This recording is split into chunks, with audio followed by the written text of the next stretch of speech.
This episode is about how to have clear energetic boundaries, strengthen boundaries to protect from absorbing others' energy or emotions, releasing and sorting others' energies from yours, and how to feel healthy as an empath, with practices and perspectives from family constellations, energy work, somatic experiencing, group dynamics, and psychology. Following this are 3 healing experientials that can support grounding and strengthening energetic boundaries and clearing absorbed energy.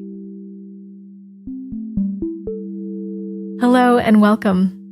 You're listening to the Embody Podcast, a show about remembering and embodying your true nature, inner wisdom, embodied healing, and self-love. My name is Candice Wu, and I'm a holistic healing facilitator, intuitive coach, and artist sharing my personal journey of vulnerability, offering meditations and guided healing support, and having co-creative conversations with healers and wellness practitioners from all over the world. I am really excited about the Soul Body Women's Retreat, which is the sponsor of this podcast. The Soul Body Women's Retreat is in October 2018, and this retreat was inspired by the idea of connecting soul to body so that you feel completely like yourself, embodied and at ease, expressing yourself freely and creatively, just the way it is truly you. The beauty of connection of soul and body is that you can develop the awareness to transcend the limitations and the belief sets that you've been living from so that you can feel even freer and more conscious. This is a small group retreat, so if you feel inspired or aligned with this, feel free to reach out to me, and I'd be grateful if you shared this with anyone you thought would be interested. For this and future retreats, you can find out more at candicewu.com/retreats. And now let's jump into the show. As a healing facilitator and an intuitive coach, I'm often working very deeply with people's emotions, sometimes very deep and traumatic ones, and sometimes very pleasurable ones. People are often asking me, how do I stay clear and grounded in my own energy? How do I not pick up other people's energy? And how do I know what's inside of me if I've picked something up or not? And how do I strengthen my boundaries so that I don't absorb others' energy? Is that possible? And so today's episode is all about that. This is something I've worked hard at for the last 10 years. I would say about 10 years ago, if I walked into a room, a crowded room, I could feel the emotion like a tidal wave. It would feel like suddenly I'm feeling differently from when I walked in. And when I left, I would either feel bad, self-conscious, maybe I'd have a headache or a stomach ache. Perhaps I would feel a wave of sadness or angry or tense somehow in my body. And I really had no idea where it came from other than, wow, I can't handle being around people, or wow, I have so many triggers that I'm just feeling so much anxiety in me, so much emotion, and here it all is. So I attributed all of that to my own experience and just me solely.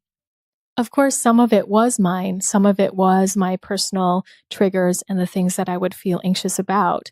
But it felt like an extra load by times 5.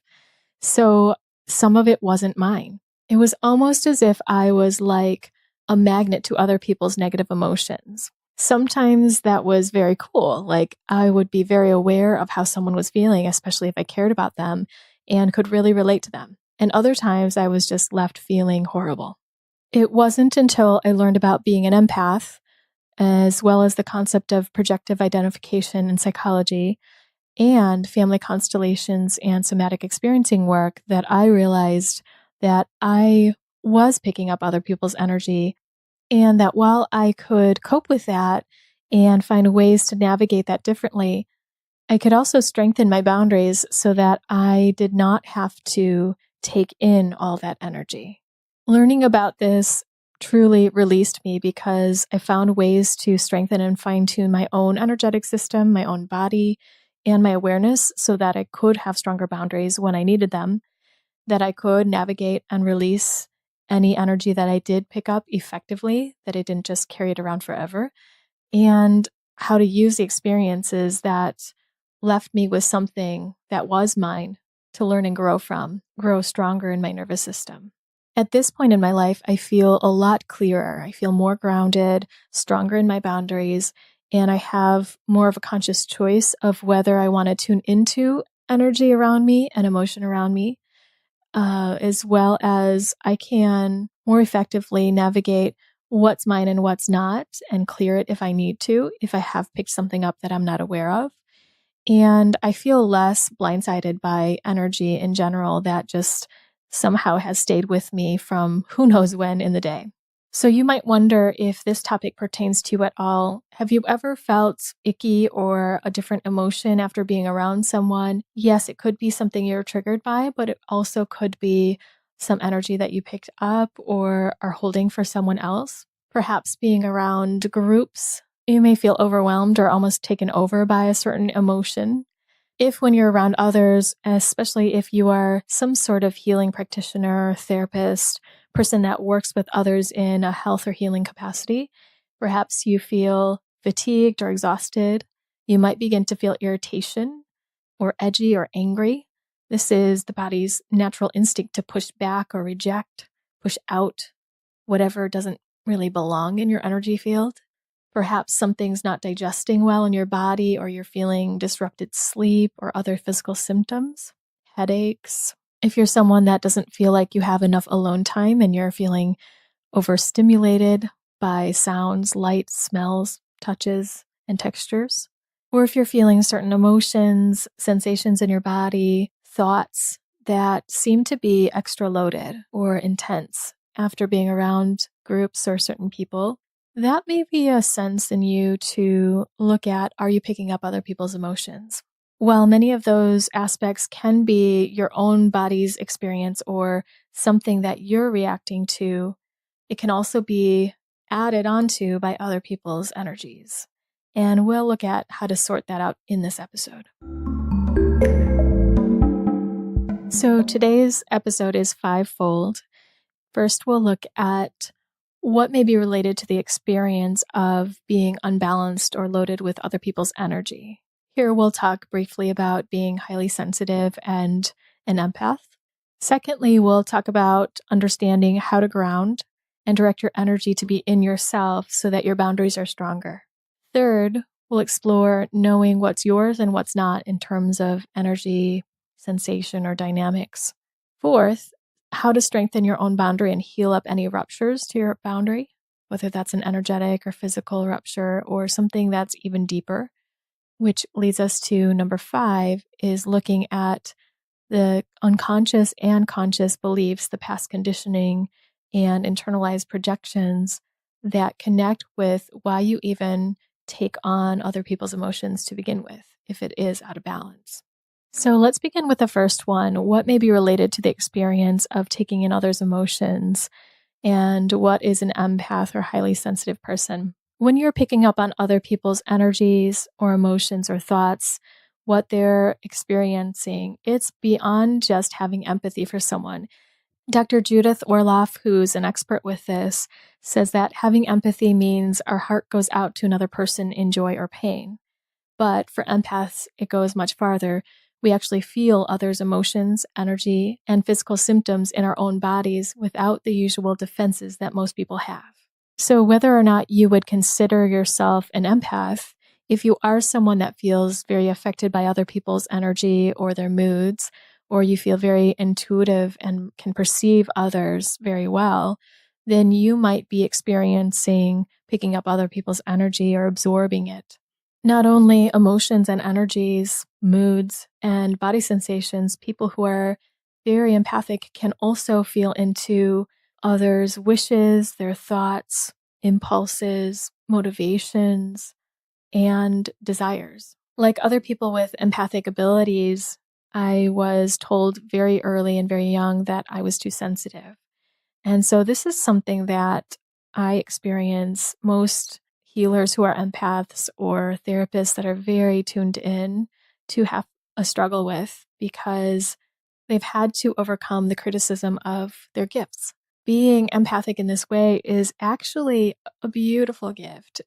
What it can also come with is being very in touch with your inner world and having a complex inner life, feeling in touch with depth and creativity as well as spirituality or something unseen and deeper. Someone who has this ability to tune in and be sensitive can also be aware of the subtleties and nuances of situations and can attune easily to what's happening. In my most natural state, I'm easeful and balanced. I feel buoyant and grounded at the same time. And I feel that I can turn on and off my ability to tune in. Once in a while, I feel like something's hit me, and that's usually when I look inside to see where that receptor is in me, that I can strengthen that aspect of myself so I don't get blindsided. We all have the ability to pick up on other people's energies. It just depends how diffuse or open your boundary system is. And if you are someone who has that ability more easily, you might have more of a Vata quality. Vata in Ayurveda is one of the doshas, one of the three main qualities of the whole universe. And Vata is the air and space quality, where it's movement oriented and open, versus Pitta, which is fiery, and Kapha, which is earth and water. We have all three qualities, but somebody who is more open in their energetic system can have more of that Vata quality. So what I've found in myself and in others that I've worked with around this topic of taking in others' energy is that when we do that in an unbalanced way, usually underneath that are some beliefs that relate to it, which cause us to take in unconsciously other people's energies. Sometimes there's trauma, whether that's developmental in the person's lifetime, a soul, like a past life trauma, and also ancestral dynamics. So the dynamics within a family system that go way back. Sometimes it also connects up with collective oppression or other archetypal and energetic dynamics in our whole system. Where there's a developmental trauma, sometimes that can relate to not having an emotionally available and good enough parent to be present, to reflect and mirror and be attuned to us as children, which can make it more challenging for a young person to have a core sense of self and to know themselves. To be able to have that reflection by someone we care about gives us a sense of ourselves. And if we don't have that, then sometimes we don't have this individuation that separates us from another. Other attachment issues like neglect and abandonment, or a disruption at a certain age where maybe another child was born or some accident or illness happened with the parents or the children, that can also affect how a person develops their sense of self. And it can certainly affect the physical and energetic boundaries of that individual. The difficulty with developmental traumas is that sometimes we don't even know we have them, and we think that our childhood is just great, but also that it is really challenging for the nervous system to develop if we've had disruptions in our childhood, especially ones that were scary, overwhelming, or terrifying. Our nervous system as an infant is not built to handle all kinds of emotions, even pleasant ones. And we need the support of a calmed, grounded, and attuned adult parent to support us in co-regulating so that our nervous system can develop and strengthen and be able to handle feeling all of that. If we don't have someone that has that ability to regulate themselves, it can feel like we're also taking on the parent's emotions. Then we can quickly see how a very early imprint of this dynamic happens where we're absorbing other people's emotions. And in the family constellations work, where we look at how the family dynamic is, it connects up with the whole body experience.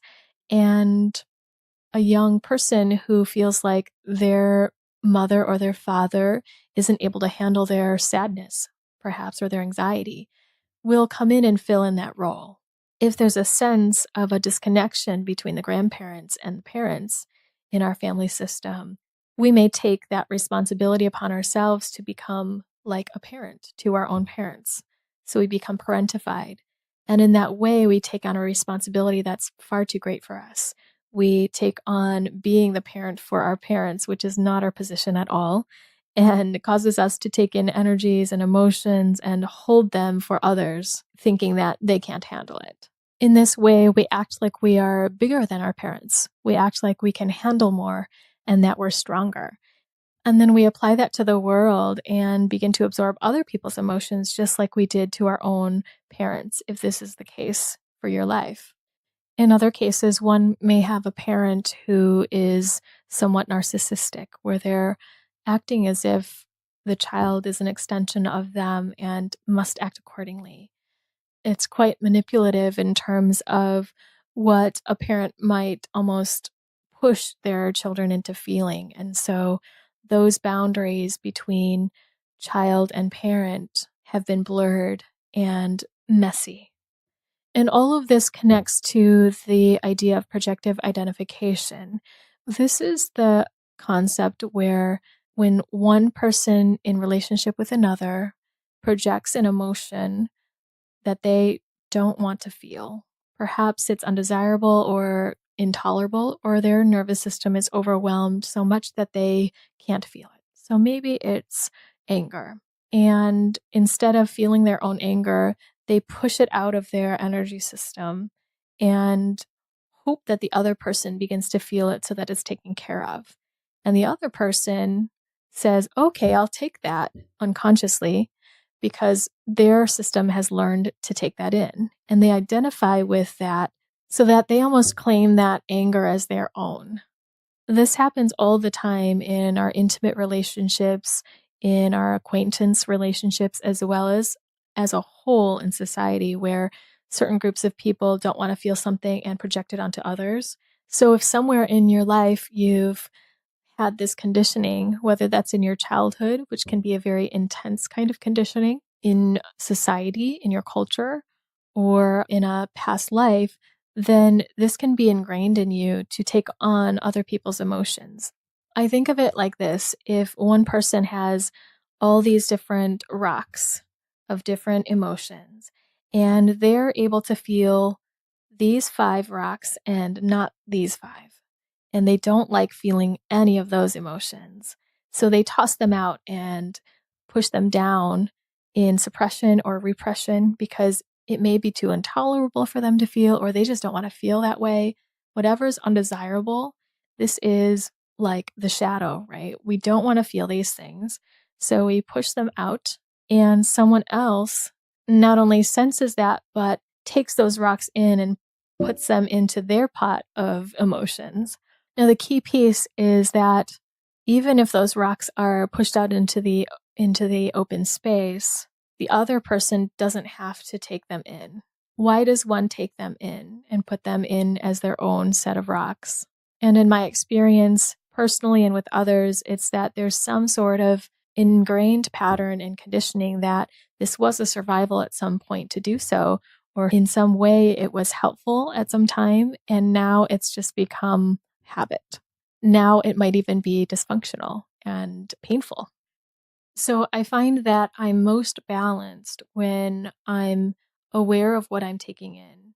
In this example, what rocks I'm picking up, so that there's a purpose to doing that. It might be to support someone else in being able to hold their own rocks, but not to take them in because I think they're mine, or to do so on automatic or unconsciously, and to just absorb everything around me.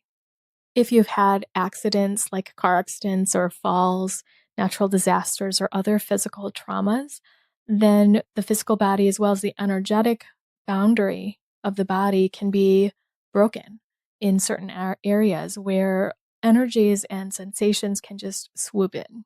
Also, another aspect to consider is that your soul history, what your experiences were in your past lives, if you believe in that, or whatever you believe you came in with, is part of your past conditioning. And if it has anything to do with being a shaman or a healer or a witch in a past life, that may also be connected to how it is you take in energy now. And again, here, I think that the ideal, the most healthy and balanced place is to find a place of choice where you're able to choose what to take in and what not to. and also to navigate how to deal with it when you have taken something in. So now I want to shift gears and talk about how to stay grounded and strengthen your energy boundary without doing deeper work, but to just look at how you can take different actions. When you're in a situation where you feel icky or somewhat uncomfortable when you're with somebody or in a certain situation, try to distance yourself at least by 20 feet and see if you feel any relief. See if it's something that you're triggered by or if it's just as simple as moving away. You can breathe and send your energy downward into your legs and feet. Just loosen up the ankles and press into the bottoms of the feet.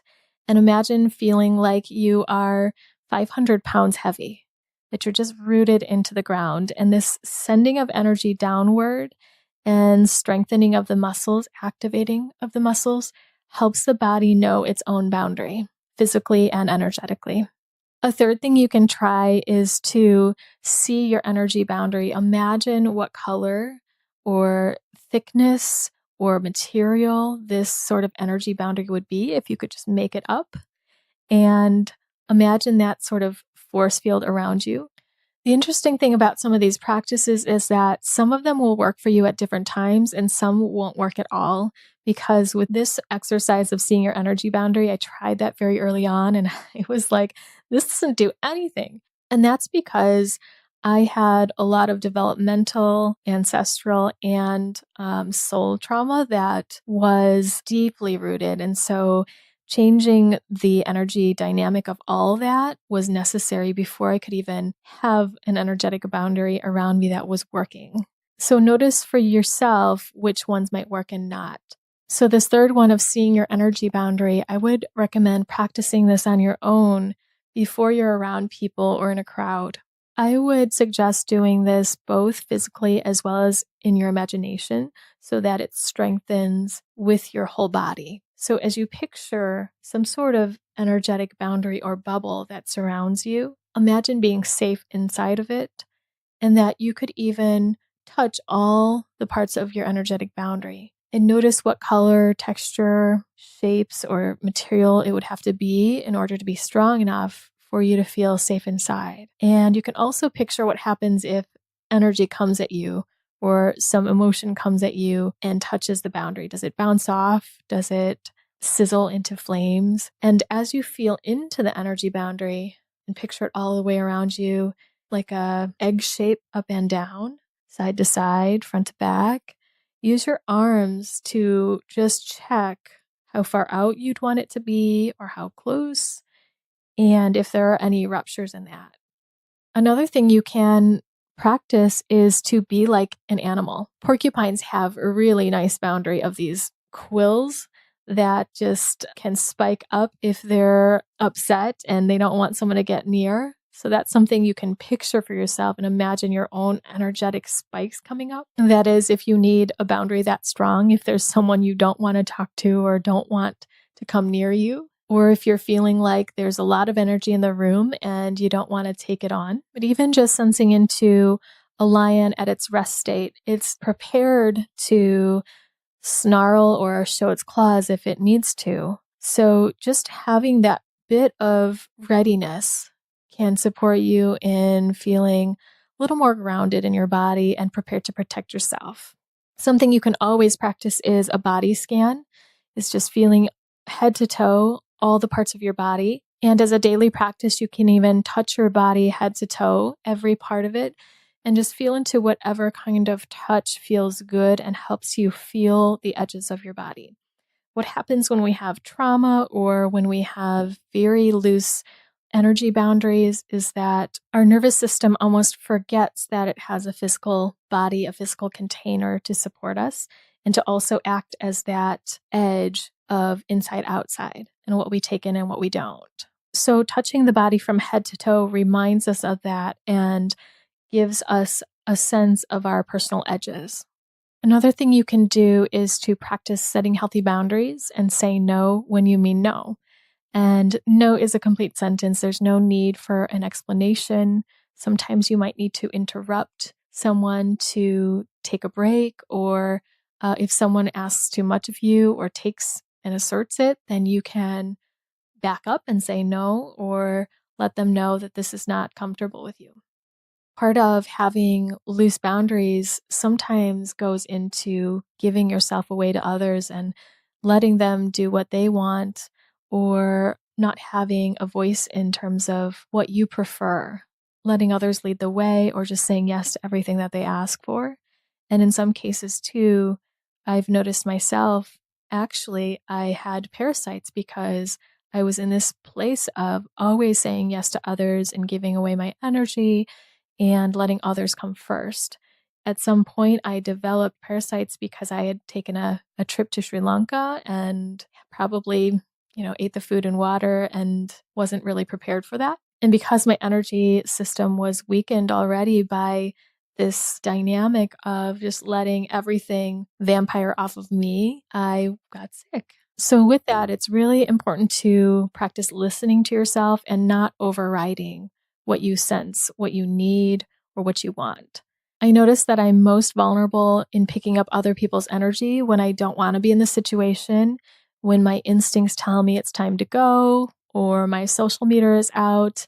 And if I override that, I pick up a lot more, as well as some part of my nervous system gets triggered because I'm not listening. From the Ayurvedic standpoint, I mentioned earlier that there's a lot of Vata at times when you're very empathic or you're picking up on other people's energy. So you can eat grounding foods, especially if you know you're going to be in a situation that you're sensitive to, such as crowds or certain people's emotions that you magnetize. Give yourself some weight by eating heavier foods. That can be meats if you eat meat, or avocados, something that actually feels like it has weight, something sweeter and with more water. This is a lot of information, but I want to give you a few more techniques from energy standpoints.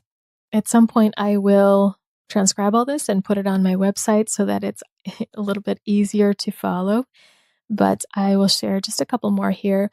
The zip up technique from Donna Eden is really nice. It's like zipping up an energetic coat to protect you from taking on other people's emotions or energies. And it works with the central meridians of the body, the energy pathways that are moving up and down. And the way you do this is you take your hand or two hands at your pubic bone.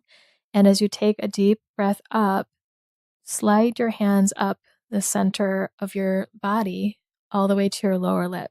And you can do this while touching your physical body or a couple of inches away from it. And just repeat this 3 times. The next one I want to offer you is called getting on the grid. It's actually something my friends and I in grad school made up, where we noticed this Alex Gray artwork. I will link this in the show notes so you can see it, but it's this beautiful artwork of a person meditating, and you can see each of the chakras, the energy centers in the body, 7 of them in different colors. And this person is sitting on this grid, and it's got diagonal lines coming from each side, as well as lines, I think, top and bottom. And for us, it was really helpful to just say to ourselves, get on the grid. So it's like centering yourself, containing your energy into your body, and then getting on the grid of the universe where you're solid and grounded. And I will lead you through that in the meditation that comes connected with this podcast in the next few days. The last thing I want to offer in terms of supporting yourself to be grounded is the approach that you take when you're around people. Instead of thinking that you are there to help somebody, especially if you're a therapist, healer, or wellness practitioner, or that somehow you should give advice or be responsible for other people, instead, start to view people as completely whole and autonomous, full of personal choice and their healing power within, that they have everything that they need inside of them. And sometimes that's tricky because your mind starts running and thinking, but they don't, they need my help. Even so, if you can release someone to their own inner healing and the universe's healing, you can still support them by showing them tools or guiding them or even sharing your thoughts with them. But to keep that respect, the deep respect and honoring of them as a human being with their own potential. So now we move to the third section of the podcast today. How do you know if you've picked up or absorbed other people's energy? What do you do if you have, and how do you cleanse and release? Some of the more general things that I do to cleanse and refresh and reset myself are to shower or bathe, use Epsom salts and baking soda to cleanse, and sometimes I like to take a little apple cider vinegar digestively to move anything through. You can also imagine a white or yellow light clearing and cleansing your body, like crystal clear light and sunshine, just refreshing all the cells of your body with breath. And the third thing is that I like to cough up energy. Might sound funny, but it's sort of like gagging and coughing and almost throwing up in the air, where I feel like there's stuff releasing out of my body. Maybe it's my shaman history that I already knew how to do this, but somehow it's very natural and innate to me. You can do this, it's simple. It's a little bit like lion's breath in yoga. Lion's breath is where you take a deep breath in, and when you release your breath, you stick your tongue out as far as you can and you make some noise or like a hiss sound. It sounds like this.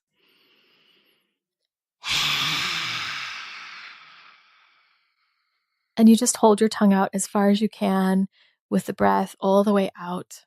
You can try it that way just to release anything that doesn't feel good inside, or you can actually try that and begin to cough and gag. It's not a bad thing or a scary thing, but if you do feel scared or overwhelmed, take a break or practice this with a trained professional.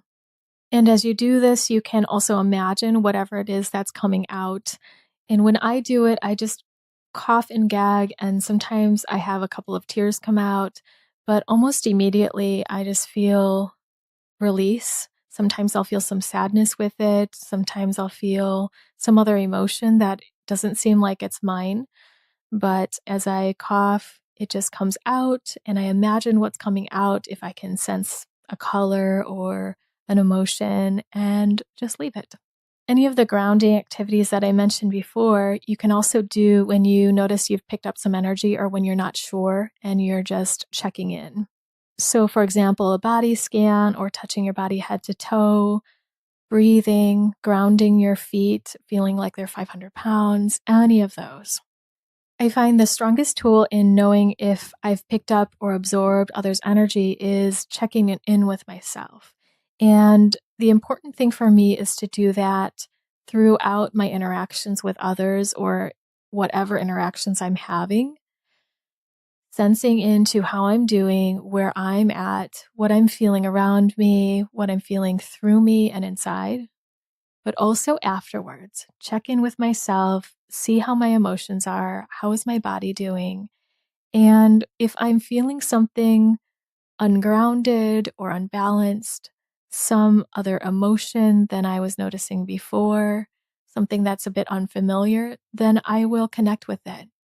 So whatever it is I'm feeling, I will give a little space to myself and tune in and just breathe into that space. If I feel it in my body, in my heart, then I'll just notice it, let myself acknowledge what it feels like in my body, and I'll sense into it. Sometimes this is where I talk to myself and talk to my body and ask, what are you? Whose are you? And sometimes I'll just have this intuition of, this doesn't feel like mine, but what is it? So I also connect with it and explore. If it is indeed a sense that it's somebody else's, the first thing that I do is just try to clear it back and give it back to who it belongs to, or give it up to the universe. I just imagine this energy, whatever color or shape it is, just traveling back to the person it belongs to. And with that person or persons, I just imagine if there's any energy that's mine, that I take that back and draw it back to myself. This specific practice is another one of the healing experientials that I'll share with you this week to guide you through taking back what energy is yours and releasing any energy that doesn't belong to you back to where it belongs. So look out for that. If some energy doesn't want to go or doesn't want to move, you can stay with it a little bit further and ask it what it needs to release or to leave, to let go. And whatever it says, without any judgment or filter, just imagine what it needs and wants. Imagine it happening and see what happens in your body. So whatever you're left with, if you've cleared up other people's energies or you've imagined whatever emotions just going back to who they belong to, if you've done some resetting and clearing of your own energy, if you're left with something still, then that likely means it's a piece of your own trigger or some aspect of you that is a receptor for that issue or that emotion or sensation. So what you're left with, there's a space in you to receive other people's emotions in that same way. And it alerts you and lets you know this is where your work is. This is the place that your boundary is ruptured and that you can transform and heal so you can become stronger if you want to. An example of this is I was working with a client where immigration was something that had happened in their family history. What seemed to show up was that this family was very excited and hopeful that moving to the United States would be a better life. But it seemed that when they arrived, there was some large grief and disappointment, some pain and survival and struggle because it wasn't as they had expected. It wasn't as accepting to their culture as they hoped it would be. When I was done with this session, I felt that this feeling of grief and disappointment was still sticking with me. I wondered, had I picked up my client's pain, the ancestry's pain, or was it my own? So I did some of the practices that I had suggested a bit earlier, and what I was left with was still the grief and disappointment. So at that point, I knew that it had to do with me. Of course, what I've been processing for the last 10 years is the feeling of grief and disappointment of my childhood experience, that there were just things that I really wanted to happen and they didn't. Relationships that I wanted to go a certain way and they went the entirely other way. So I've actually been more recently processing how this experience was to my spirit, that on this grander scale of entering this life with a lot of hope and optimism and excitement for what this life would bring, that early life was disappointing and full of grief and loss, though I wasn't able to feel those feelings until much later. I'm grateful at this time of my life that I can feel into the gifts of what the trauma and disappointing experiences I had early on have given me now for my life, but it doesn't really change the grief and disappointment. Those feelings are still there and moving through. So what I was left with after working with this client was my own piece of grief and disappointment, and working with it just reminds your system that this energy is there and it pulls it up to the surface. So that's how we know that there's a piece of us that wants healing, is when something stays with us for longer. Otherwise, for me at this point in my life, emotions that I've perhaps sensed into with others just roll off my back and move through, where they're just very easily fluid and they don't have something to stick onto like velcro. So this brings us to the topic of strengthening your own boundaries and healing up your energetic ruptures. As I mentioned earlier, you can work with your energetic boundary and picture it. Use your hands to touch into it and sense where it is. And if you do find ruptures with it, sense what that is. Let this attune you to your sense of what might need to be healed so that you can be stronger in yourself and not let others' energies come into you. You can work with the experience of energy swooping into your energy field or you taking up other people's energy and absorbing it by imagining it more slowly. Imagine you could see energy coming at you or that you're just sucking it up. See how far it goes and where it touches into you, if you could imagine that. Let your body respond back to push it out, whether that's with your imagination of what you would do or literally and physically with your hands. Imagine taking other people's energy and pushing it back out of your body and your energy field so that it's way out and as far out as you need it to be. And then keep your hands up as if to say no. like this blocks you from taking in more. And that's something you may need to practice, because I've noticed that I'm much more of a receiver of negative energies than I am a pushing back kind of person. And it may be something you need to practice to push back. This is a somatic experiencing practice, and I'm sure it's in other practices, but if you want to develop that further, you can work with somebody in somatic experiencing. I do that work myself and can also give you some recommendations. But if you practice this, you can develop a stronger energetic center and personal boundary so that you're less likely to take in energies from outside of you.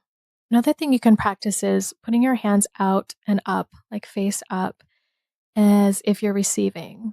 And just imagine receiving pleasurable experience, joyful experience, and not taking in what others are feeling or negative emotions or any toxicity, but just taking in pleasure.